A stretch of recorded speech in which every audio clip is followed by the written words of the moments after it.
Now to the southeast, where people are bracing from impact for Nicole, which could strengthen into a hurricane when it makes landfall, with high winds and storm surge expected on the east coast. ABC's Josh Eniger has more from Jensen Beach now.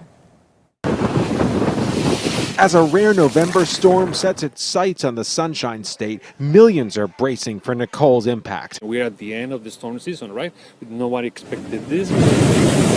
High winds and strong surf have already arrived up and down the state's Atlantic coast, and the waves are carving away at the delicate shoreline. This beach in Flagler County, north of Daytona, is more than 100 miles from the expected landfall.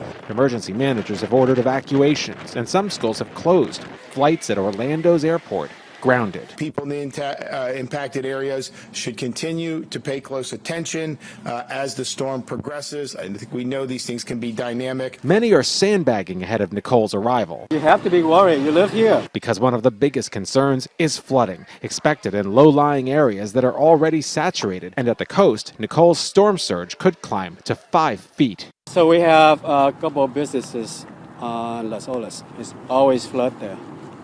Always. The water will come inside the business.